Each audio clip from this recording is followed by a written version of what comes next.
আজকে আমার দিনটা কেমন ছিল এই নিয়ে থাকছে আজকের ছোট্ট একটা ভিডিও। হ্যালো এভরিওয়ান, আসসালামু আলাইকুম। সবার কি অবস্থা? আমার তো আলহামদুলিল্লাহ বেশ ভালো। আজকে আপনাদের সাথে আমার ডেইলি কিছু কাজকর্ম শেয়ার করব।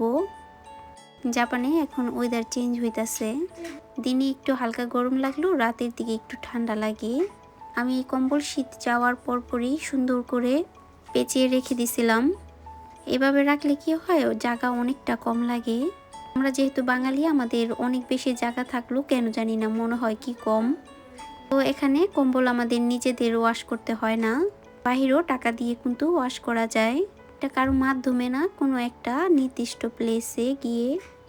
এখন সবগুলো কম্বল বের করছি, সময় করে গিয়ে সবগুলো ওয়াশ করে নিয়ে আসবো। আর এই কোলবালিশটার কথা একজন আপু জিজ্ঞেস করছিলেন। এটা আমি পিয়াগো থেকে নিয়েছিলাম। পিয়াগোতে হঠাৎ হঠাৎ এমন অনেক কিছু পাওয়া যায়, ঘরের জিনিসপত্র যেমন কার্পেট, পাপোশ, কম্বল, ল্যাপ, তারপর এরকম বালিশ, কুশন। আগে তো প্রায় অনেক ফ্রি ছিলাম, তো মার্কেটে ঘোরা হয়েছে তখন নিয়েছিলাম। আমি এই তাওয়ালগুলো দুদিন পর পর চেঞ্জ করি।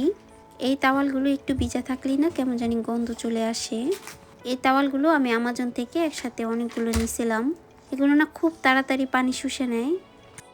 আজকে একটু রান্নাবান্না বেশি করছি, যার কারণে আমার কিচেনে একটু হলুদ হলুদ হয়ে গেছে। এটা না আমার কাছে মনে হয় নর্মাল, কারণ এটা তো একটা নর্মাল লাইফ। এটা কিন্তু ইনস্টাগ্রামের কোনো ভিডিও বা ফটো না। কেন জানি না আমরা ইদানিং ইনস্টাগ্রামের সব কিছু দেখে নিজের লাইফটাকে কেমন জানি জটিল করে ফেলতেছি। ইনস্টাগ্রামের ভিডিওগুলো এটা না সবার মধ্যে কিছু না কিছু ইফেক্ট ফেলে, কিন্তু এটা সত্য, কিছু কিছু জিনিস কাজের অভিজ্ঞতা বাড়িয়ে দেয়। আমার কেন জানি না রান্নাবান্না বেশ পছন্দ। যেদিন রান্নাবান্না বেশি করি ওই দিন প্রচুর খাবার বানাই।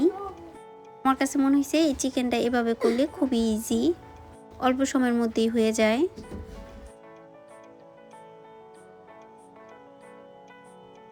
আমি বাচ্চাদের টাইম দেওয়ার পাশাপাশি আমার নিজেকেও টাইম দেই। এটা হইতাছে সন্ধ্যার দিকে, এই টাইমটা সম্পূর্ণ আমার জন্য। আমিও ওই টাইমটাতেই ভিডিও এডিট করি, প্লাস ভয়েস দিই। সত্যি কথা বলতে আমি কিন্তু অনেক রাত জাগতে পারি না, যে রাত জেগে আমি ভিডিও এডিটিং করব বা ভয়েস দিব কোনো রকম করা। এতদিন সবাই বলছে জাপানের জিনিসপত্র সব কিছু অনেক দাম বাড়ছে। এটা কিন্তু ভুল কথা না, এটা কিন্তু সত্য।